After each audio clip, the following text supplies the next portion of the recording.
Hi guys, ಇವತ್ತು onion roast omelette ನೋಡೋಣ. Very simple recipe.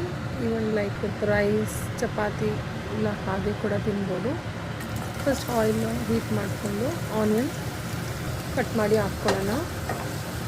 ಮತ್ತು ರೋಸ್ಟ್ ಮಾಡಬೇಕಾಗತ್ತೆ ಅಂಟಿಲ್ ಬ್ರೌನ್ ಆಗೋ ತನಕ. ನೋಡಿ, ಇವಾಗ ಚೆನ್ನಾಗಿ ಬ್ರೌನ್ ಆಗಿದೆ. ಈ ಸ್ಟೇಜಲ್ಲಿ ಸಾಲ್ಟು, ಚಿಲ್ಲಿ ಪೌಡರ್ ಮತ್ತು ಟರ್ಮರಿಕ್ ಪೌಡರ್ ಸೇರಿಸ್ಕೊಳ್ಬೇಕಾಗತ್ತೆ.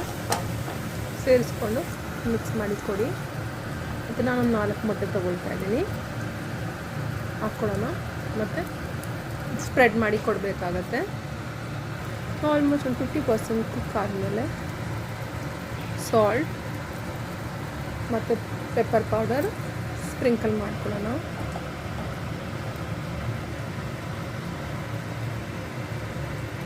ನಾವು ಈ ಸ್ಟೇಜಲ್ಲಿ ಒಂದು 70% ಕುಕ್ ಆದಮೇಲೆ ನಾನು 4 ಪೀಸಸ್ ಮಾಡ್ಕೊಳ್ತಾ ಇದ್ದೀನಿ. ಬಿಕಾಸ್ ಹಾಗೆ ತೆಗಿಯೋಕ್ಕೆ ಹೋದರೆ ಕಟ್ ಆಗಿಬಿಡುತ್ತೆ. ಸೊ ಚೆನ್ನಾಗಿ 4 ಪೀಸಸ್ ಮಾಡಿಕೊಂಡು ನೋಡಿ, ಪೀಸಸ್ ಮಾಡ್ಕೊಳ್ತಾ ಇದ್ದೀನಿ. ನಾವು ಆಲ್ಮೋಸ್ಟ್ ಕುಕ್ ಆಗಿದೆ.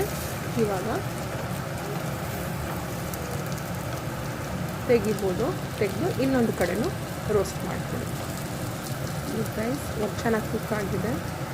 ಅದೇ ರೀತಿ ಎಲ್ಲನೂ ಮಾಡ್ಕೊಳ್ಳೋಣ. ನಾವು onion roast omelette is ready. Thank you.